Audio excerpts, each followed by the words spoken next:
Victoria wrote in. Victoria said, should organ donations be restricted only to other organ donors? In other words, if you want to be the recipient of an organ donation, should you be mandated to also be an organ donor? This is mostly sort of an ethical question, right, Lewis? I mean, legally, you could pass a law which says organ donations are for people who are organ donors. There would be all sorts of hurdles to go through, but we sort of understand the logistics of it. What do you think, though, Lewis, about the morals and ethics of that? Well, to start with, there are people who are not able to be organ donors because of conditions they might have, because of a virus they might have, because of any number of medical reasons why someone may not be eligible to be a donor. Okay, exempt them. Let's make it easy. Assuming you are not exempt from being able to donate organs, should you have to be an organ donor in order to receive an organ donation? No, I don't think so, because I think that some people, maybe for religious reasons, maybe for... So you have an exemption for religious reasons, merely for stating you have a religious objection to donating organs, you should be exempt. Exempt from receiving? No, exempt from having to donate in order to receive. I don't know.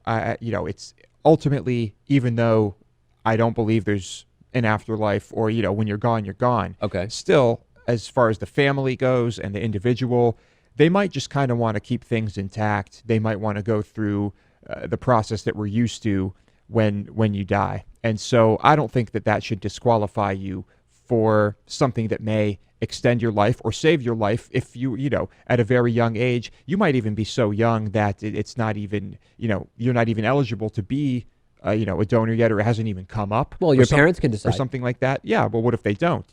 Then it's your parents deciding for you that you would be ineligible to receive as well as to give. I mean, one of the arguments you're making is if the family would just rather the deceased's body remain intact, that we should sort of say, okay, that's sort of top priority, and that should be allowed, and they should still be eligible for receiving organ donations. If as a society we determine that we would be far better off if everybody were organ donors, or that we instituted this policy because it would increase organ donations, couldn't you make the argument that sort of is an overarching good over a family's desire merely because of tradition that the deceased's body be kept intact? Like, couldn't we make that determination as a society? Hey, we don't not care about people who want the body to be intact, but society would benefit to this degree, this huge degree, if we were to put this policy. But would you really legislate that? Because what if the individual wishes to remain intact, after they pass? Then, would you legislate and force people to be organ donors regardless? I don't think we should get into that territory. I don't work in the medical field. I don't know if the system we have now is good enough. I don't know if we have enough organ donors. It seems like we probably don't. Right. But I'm just not willing to make those big changes yet. Let's continue the discussion about that one. I know it will come up again.